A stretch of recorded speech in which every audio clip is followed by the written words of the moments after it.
este homem conquistou feitos que provavelmente jamais serão superados. Seu espírito competitivo salvou 2 ligas de basquete prestigiadas nos dias de hoje. Mantém alguns recordes que, mesmo em todos esses anos de NBA, jamais foram alcançados. Além de um dos sorrisos mais cativantes da história da liga. Hoje eu venho te contar um pouco mais sobre o armador que fazia magia.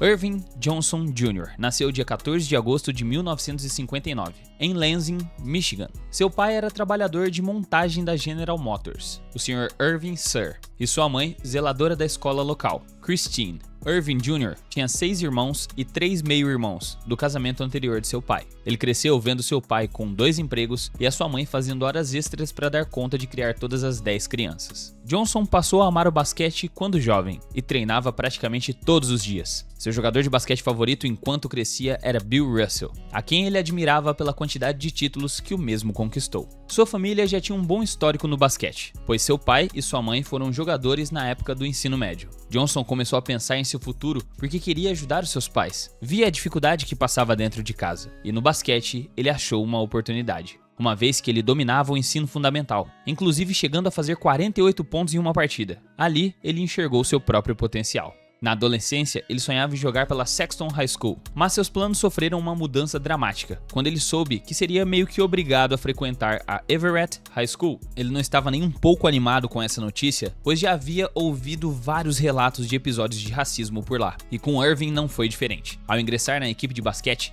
ele ficou furioso após poucos dias, quando seus novos companheiros de equipe o ignoraram durante os treinos, e ainda se recusavam a passar a bola para ele. Chegando a um ponto, durante um treinamento ele estava prestes a sair no braço com outro atleta do time quando o técnico George Fox interviu. Na época, não foi uma das melhores experiências, mas Earvin em sua biografia cita que foi uma das melhores coisas que lhe aconteceu. Por ele ter saído de seu conforto, o ensinou a conviver, se comunicar e lidar melhor com as pessoas de etnia diferente da sua. Dentro de quadra, sua passagem pela Everett no high school foi brilhante, assim como nessa época que surgiu seu apelido, Magic, pela primeira vez assim chamado aos 15 anos de idade, por um redator da Lansing State Journal, numa noite em que Magic registrou um triplo-duplo de 36 pontos, 18 rebotes e 16 assistências em seu segundo ano pela escola, foi citado no jornal como o garoto que fazia magia, o Magic Johnson. Ele levou a Everett a um recorde de 27 vitórias e apenas uma derrota, com médias de 28,8 pontos, 16,8 rebotes por jogo e levando seu time à vitória do campeonato estadual. E a final da competição foi muito decisiva, na qual Magic ajudou seu time a ganhar na prorrogação. Johnson terminou sua carreira no ensino médio com 2 seleções All-State, foi considerado na época o melhor jogador do ensino médio de Michigan, além de ter sido nomeado para o recém-formado e famoso McDonald's All-American. E também disputou o Capital Classic de 1977, que era uma espécie de All-Star Game do ensino médio e veio a ser substituído pelo Jordan Brand Classic nos dias de hoje. Ao final do ensino médio, embora Johnson tenha sido recrutado por diversas faculdades de alto nível, como Indiana e UCLA, ele decidiu ficar próximo de sua casa. E a sua decisão de faculdade ficou dividida entre Michigan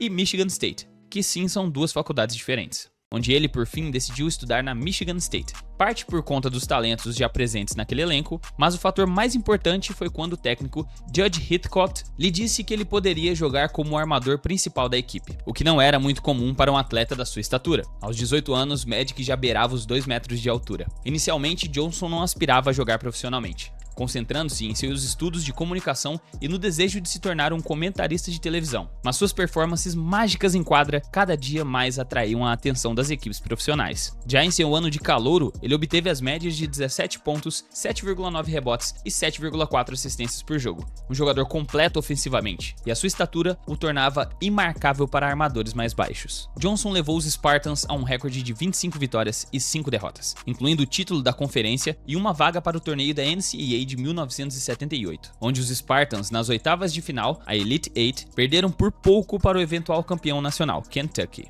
Na temporada seguinte, 1978-79, o time de Magic, Michigan State, foi campeão da conferência mais uma vez, com Johnson tendo estatísticas semelhantes às do ano anterior, classificando novamente para o torneio da NCAA, dessa vez passando por cima de todos os adversários, atingindo a grande decisão da NCAA, onde enfrentaram o Indiana State, liderados por nada mais nada menos que Larry Bird Bird em seu último ano de faculdade. Aquele foi o jogo de basquete universitário mais assistido de todos os tempos, onde em quadra tínhamos dois dos mais talentosos jogadores do país e onde nasceu uma rivalidade lendária. Michigan State derrotou o Indiana State por 75-64 e Johnson foi eleito o jogador mais destacado do Final Four. E apenas depois de 2 anos de faculdade, um título nacional e ser considerado o melhor armador do país, Johnson decidiu entrar para o draft da NBA de 1979, vendo na liga profissional sua grande chance de ajudar sua família antes mesmo do que ele esperava. No ano anterior, o Los Angeles Lakers tiveram uma campanha como 5º colocado do Oeste, mas por compensação de temporadas anteriores, os mesmos tiveram a bênção da primeira escolha do draft, e sem hesitar, escolheram Ervin Johnson como a first pick de 1979. Johnson disse que o mais incrível de ingressar no Lakers foi a chance de jogar ao lado de Kareem Abdul-Jabbar, o pivô de 2,18 m de altura e um dos melhores jogadores de todos os tempos da liga, que futuramente viria a ser o maior pontuador da história da liga, por 38 anos. Apesar do domínio de Kareem Abdul-Jabbar, ele não conseguiu ganhar um campeonato com o Lakers, e esperava-se que agora, com a ajuda do talento de Johnson, ambos juntos conseguiriam atingir o objetivo. Dito isso, a pressão nas habilidades de armar o jogo de Magic aumentaram consideravelmente. O técnico do Lakers, Jack McKinney, decidiu testar o novato, que agora já tinha 2,6 m de altura, na sua posição de ofício durante a faculdade, armador. Mesmo todos os especialistas da época acharem que ele seria um incrível pivô ao lado de Kareem. E o Lakers ainda tinha Norm Nixon, que era um excelente armador, como titular. Magic Johnson, como calouro, teve simplesmente as incríveis médias de 18 pontos, 7,7 rebotes e 7,3 assistências por jogo. E além de conquistar a vaga de titular, que já é uma honraria para um cara calouro, ele ainda foi nomeado titular do NBA All-Star Game em sua primeira temporada. O Lakers compilou um recorde com a nova dupla de 60 vitórias e 22 derrotas ao longo da temporada regular, e na pós-temporada conseguiu chegar até as finais de 1980, onde enfrentou o Philadelphia 76ers, que na época era liderado por Julius Erving. O Lakers conseguiu liderar a série por 3-2, com Kareem Abdul-Jabbar anotando uma média de 33 pontos por jogo, mas infelizmente Kareem torceu o tornozelo no jogo 5 e não pôde jogar no jogo 6. O técnico Paul Westhead, que substituiu o técnico inicial Jack McKinney, após Jack sofrer um acidente de bicicleta que quase tirou a sua vida, decidiu colocar Magic Johnson como pivô, na posição 5 durante o jogo 6, e tivemos ali uma das maiores performances da história de uma final de NBA. O calouro Ervin Johnson revezou entre as posições de inicialmente armar o jogo e em outros momentos jogar como um pivôzão dentro do garrafão, e mesmo revezando entre a posição 1 e a posição 5, Magic registrou 42 pontos, 15 rebotes, 7 assistências e 3 roubos de bola para uma vitória de 123-107, conquistando o tão sonhado título da NBA e se tornando o único calouro a ganhar o prêmio de MVP nas finais da NBA. E respondendo um vídeo meu anterior, sim, com certeza essa foi a melhor temporada de calouro da história da NBA. Então já deu pra perceber que desde muito jovem Ervin Johnson já fazia magias. Mas você está acompanhando as mágicas NBA Finals de 2024? Caso não esteja, eu vou trazer uma solução muito simples pra você. Você só precisa ser maior de 18 anos e ter responsabilidade com a sua grana, que é crie já uma conta na Stake.com. Se você curte acompanhar as partidas da NBA fazendo aquela fezinha pra torcer e bater uma graninha no final do jogo, a Stake é a sua melhor opção porque tem as melhores odds e ainda com o cupom GUIBERATV você vai ter o dobro do seu primeiro depósito. E sim, por lá você vai conseguir assistir as transmissões ao vivo, tanto pelo seu PC quanto pelo seu celular. Então não perde tempo e crie já uma conta na Stake, com o link que vai estar no primeiro comentário fixado. Lembre-se, cupom GUIBERATV na Stake.com. No início da temporada de 1980-1981, Johnson foi afastado das quadras por 45 jogos, depois de sofrer uma ruptura na cartilagem do joelho esquerdo. Ele ainda retornaria antes do início dos playoffs de 1981, onde o Lakers, com 54 vitórias, enfrentou o Houston Rockets na primeira rodada. O Houston derrotou o Lakers no jogo 1, o Lakers empatou a série no jogo 2, mas acabou se tornando uma série decepcionante. Johnson tentou um game winner no último segundo do jogo 3, mas errou, e o Los Angeles perdeu. Sim, nessa época, a primeira rodada da NBA era apenas uma melhor de 3, então 2-1 pro Rockets foi o fim dos playoffs pro Lakers. Em 1981, Johnson assinou um contrato de 25 anos no valor de 25 milhões de dólares. Pode parecer loucura, mas acredite em mim, foi o contrato mais bem pago da história dos esportes naquela época. Agora, de contrato renovado, Magic teve desavenças com o técnico Westhead, que disse que Johnson, como armador do Lakers, tornava o ataque do Lakers mais lento e previsível. Vê se tem cabimento um negócio desse. Magic, então, exigiu ser trocado, mas o proprietário do Lakers na época, Jerry Buss, tomou a decisão mais sábia de sua carreira. Demitiu Paul Westhead e nomeou seu assistente técnico, Pat Riley, como o técnico principal da equipe. Movimento, diga-se de passagem, no mínimo genial, mas na época foi duramente criticado pelos outros proprietários das equipes jogadores e até mesmo pelos fãs do Lakers. Johnson ainda afirmou que essa, sua terceira temporada, foi quando o Lakers se tornou um grande time. E ainda deu os créditos de todo o sucesso ao técnico Pat Riley. O seu dinamismo ofensivo, que abusava de contra-ataques, se encaixou perfeitamente com a genialidade dos passes de Magic Johnson. Tanto que você já deve ter ouvido falar nesse Los Angeles Lakers, que ganhou o apelido de Lakers Showtime.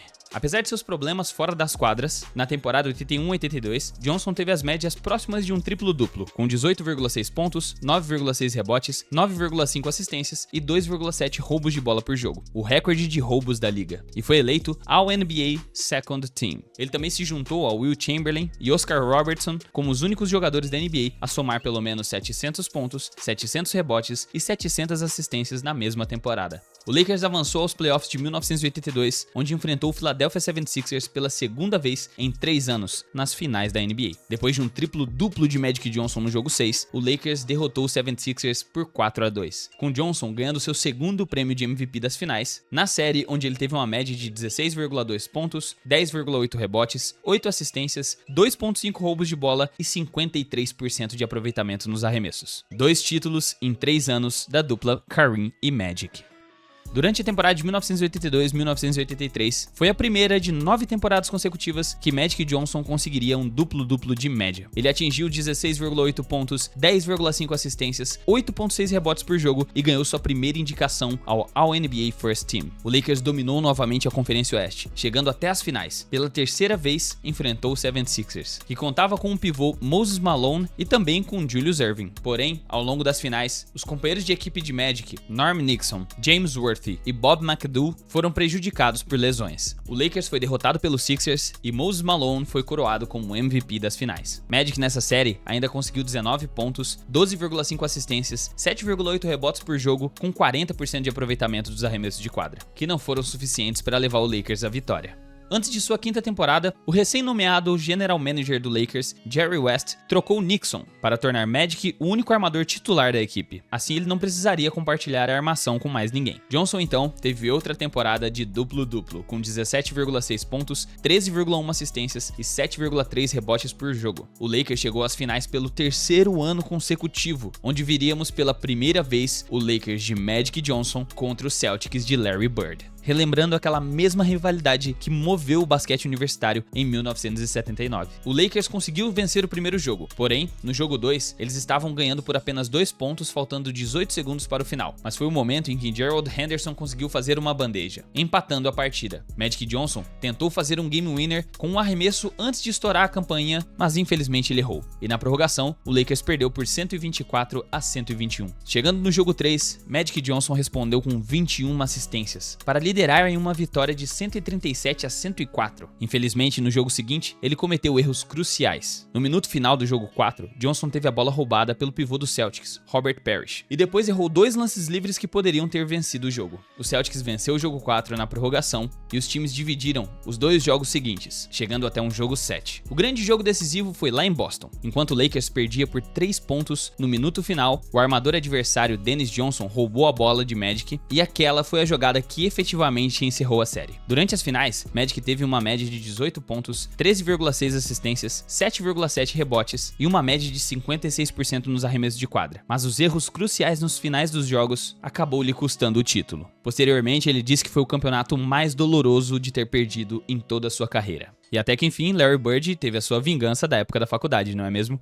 Na temporada regular de 1984-1985, Johnson teve as médias de 18,3 pontos, 12,6 assistências e 6,2 rebotes por jogo. Liderou o Lakers até mais uma final, onde enfrentariam novamente o Boston Celtics. A série já começou mal para o Lakers, quando o Celtics ganhou por 34 pontos de diferença no jogo 1. No entanto, Kareem Abdul-Jabbar, que tinha agora já 38 anos de idade, marcou 30 pontos e pegou 17 rebotes no jogo 2 e foi o grande motivo de empatar a série. No jogo 3, Magic ditou o ritmo da partida, fez 17 pontos, 16 assistências e 9 rebotes, servindo muito bem Kareem Abdul-Jabbar, que terminou com 26 pontos, e James Worthy, que terminou com 29, para trazer uma vitória para o Lakers. No jogo 4, o Celtics empatou com grandes performances de Kevin McHale, Larry Bird e Dennis Johnson. No jogo 5, os 36 pontos de Kareem foram indispensáveis para a vitória e também para estabelecer uma vantagem de 3-2 para o Los Angeles Lakers. No jogo 6, Magic veio para um triplo-duplo de 14 pontos, 14 assistências e 10 rebotes, servindo muito bem o Kareem, que terminou com 29 pontos, e James Worthy, que terminou com 28, para coroá-los mais uma vez campeões da NBA. 3 títulos em apenas 6 temporadas de carreira de Irving Johnson. Magic novamente teve médias de duplo-duplo na temporada de 1985-1986. O Lakers avançou para as finais de conferência, mas infelizmente não conseguiram derrotar o Houston Rockets de Hakeem Olajuwon. Na temporada seguinte, Johnson teve médias de 23,9 pontos, a mais alta de sua carreira, bem como 12,2 assistências e 6,3 rebotes por jogo. Ganhou seu primeiro prêmio de MVP da temporada regular e liderou o Lakers para mais uma final de NBA, onde enfrentou o Boston Celtics pela terceira vez. O Lakers ganhou os 2 primeiros jogos, enquanto o Celtics só conseguiu levar o jogo 3. Chegando para o jogo 4, Magic Johnson acertou um gancho no último segundo, para cima dos pivôs do Celtics Robert Parrish e Kevin McHale, para vencer a partida por 107-106. Podemos dizer que teve uma boa inspiração em Kareem Abdul-Jabbar. O Lakers, após derrotar os Celtics em 6 jogos, se coroou campeão da NBA mais uma vez. Johnson recebeu ainda seu terceiro título de MVP das finais, depois de ter as médias de 26,2 pontos, com 54% de aproveitamento nos arremessos, 13 assistências, 8 rebotes e 2,3 roubos de bola durante as finais.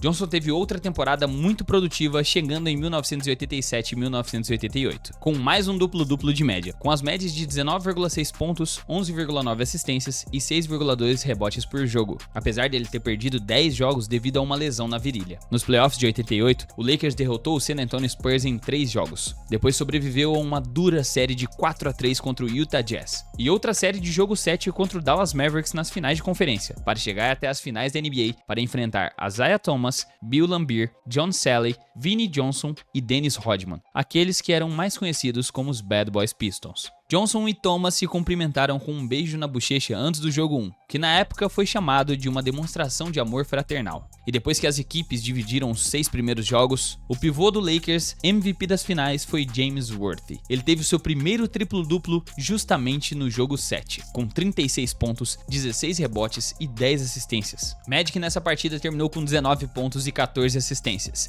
e o Lakers ganhou o jogo 7 por apenas 3 pontos de vantagem, 108-105. Apesar dele não ter sido nomeado MVP, Johnson teve uma forte série, já que nessas finais ele fez 21,1 pontos por jogo, 13 assistências, 5,7 rebotes, com 55% de aproveitamento de quadra. Foi o quinto e último campeonato da NBA que ele conquistou em sua carreira. Na temporada de 1988-1989 da NBA, Magic teve 22,5 pontos, 12,8 assistências e 7,9 rebotes, que lhe renderam seu segundo prêmio de MVP. Os Lakers chegaram até as finais mais uma vez, e na grande final de 1989, eles enfrentaram de novo os Bad Boys Pistons. No entanto, depois que Johnson sofreu uma lesão no tendão da coxa do jogo 2, o Lakers não foi páreo para o Pistons, e acabou sendo derrotado por 4-0, que inclusive foi um título muito memorável do Detroit Pistons. Pera aí, mano, você tá curtindo esse conteúdo? Então considera se inscrever aqui embaixo e ativar o sininho de notificações para você receber muitos mais vídeos como esse que você está assistindo. Se você deixar o like, você também vai estar fortalecendo muito para continuar crescendo o meu trabalho. E se você quiser me ajudar ainda mais, mano, tem um botão de Seja Membro aqui embaixo, onde você vai ter uma série de benefícios para você apoiar financeiramente o canal. Obviamente, se o valor estiver de acordo com o que você está disposto a me ajudar. Então agora, sem mais enrolação, bora voltar pro vídeo. Agora, jogando sem Kareem Abdul-Jabbar pela primeira vez em sua carreira, Johnson ganhou seu terceiro prêmio de MVP, depois de uma forte temporada da NBA em 1989 e 1990, na qual ele teve as médias de 22,3 pontos, 11,5 assistências e 6,6 rebotes por jogo. No entanto, o Lakers foi eliminado pelo Phoenix Suns nas semifinais de conferência, que foi a primeira eliminação do Lakers numa semifinal de conferência em 9 anos. Mike Dunleavy agora se tornou o técnico principal do Lakers para a temporada de 1990-1991, e sob o comando de Dunleavy, o ataque usou mais conjuntos de meia quadra, trabalhando melhor a bola, e a equipe teve uma ênfase renovada na defesa. Johnson teve um bom desempenho durante a temporada regular, com as médias de 19,4 pontos, 12,5 assistências e 7 rebotes por jogo, e o Lakers chegou até as finais da NBA de 1991. Já era rotina para esses caras chegarem lá. E agora, pela primeira vez enfrentando o Chicago Bulls, liderados pelo grande Michael Jordan, que nessa época já tinha o título de 5 vezes cestinha da NBA e considerado o melhor jogador da época.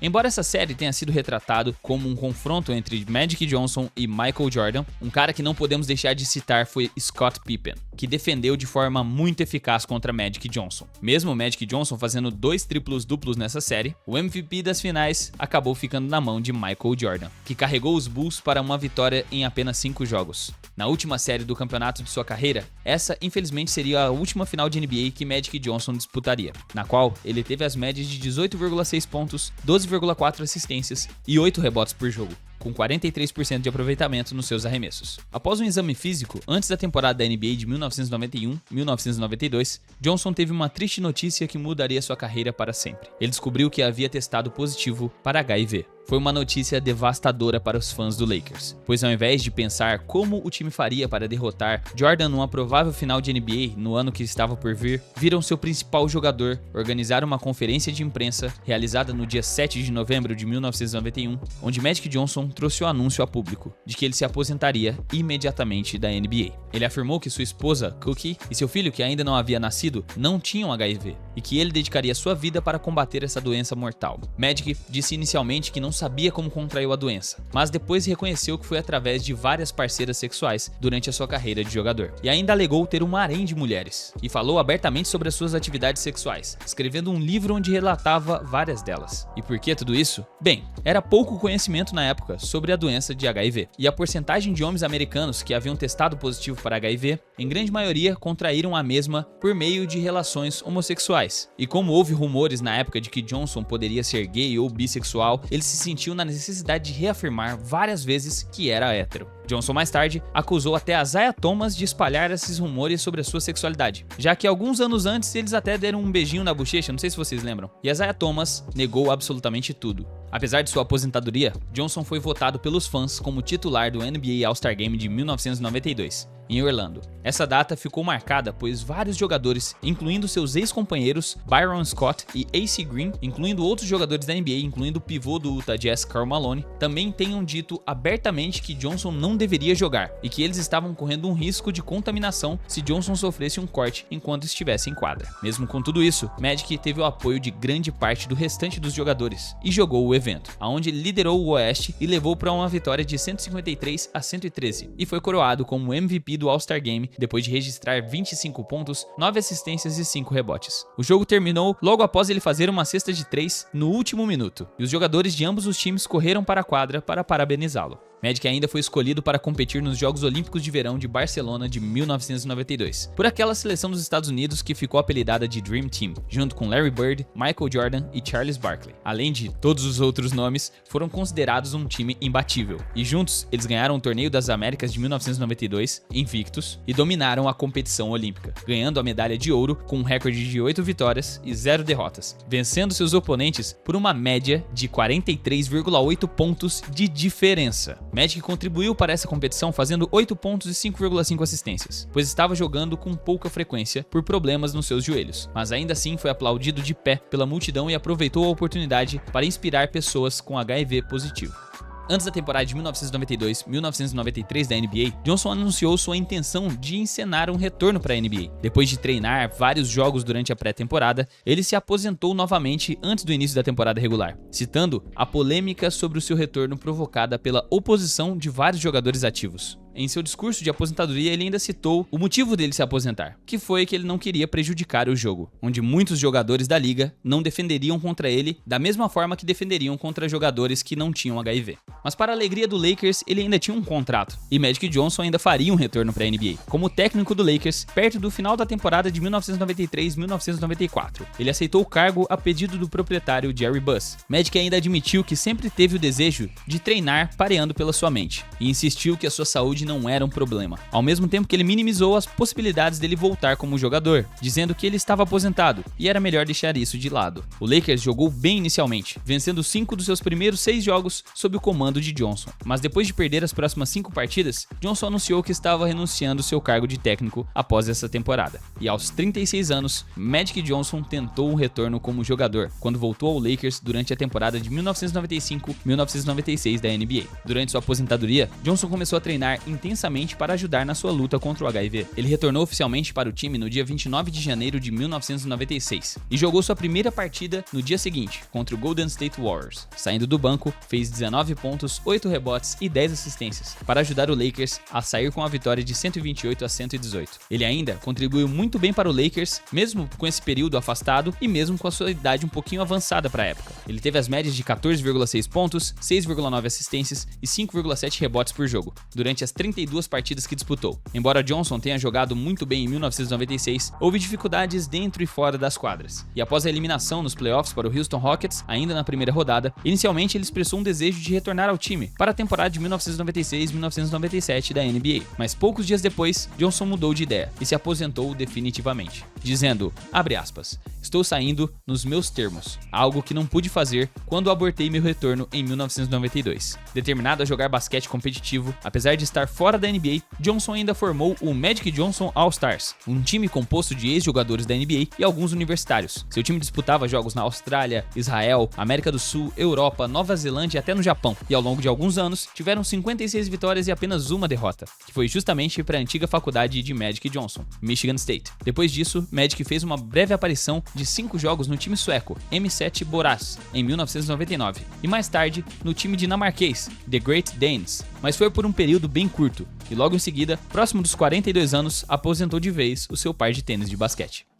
Por muitos, indiscutivelmente, o maior armador e top 10 jogador de todos os tempos da NBA. Hall da Fama, que aposentou o número 32 do Lakers e recebeu uma estátua em sua homenagem em frente ao estádio da equipe. O legado de Earvin Magic Johnson transcende a nossa compreensão, pois ele jogou apenas 13 temporadas de NBA, onde 12 vezes ele foi nomeado All-Star, tem o recorde em média de assistências por jogo tanto da temporada regular quanto dos playoffs, foi 9 vezes às finais da NBA, onde conquistou 5 títulos, além de 3 MVP de finais e 3 MVP de temporada regular. Infelizmente, nunca saberemos o quão impactante em prêmios ele poderia ser se não tivesse se aposentado pela triste doença que contraiu. Mas ainda com isso, foi uma voz importantíssima na conscientização, tratamento e apoio em campanhas para combater o preconceito com a doença. Um armador alto, atlético e indiscutivelmente revolucionário para sua posição. Marcou e influenciou muitos armadores no basquete como vemos hoje em dia. Então espero que após esse vídeo, mais pessoas reconheçam a grandeza de Earvin, que era um mágico e o principal nome de um time conhecido como Lakers Showtime.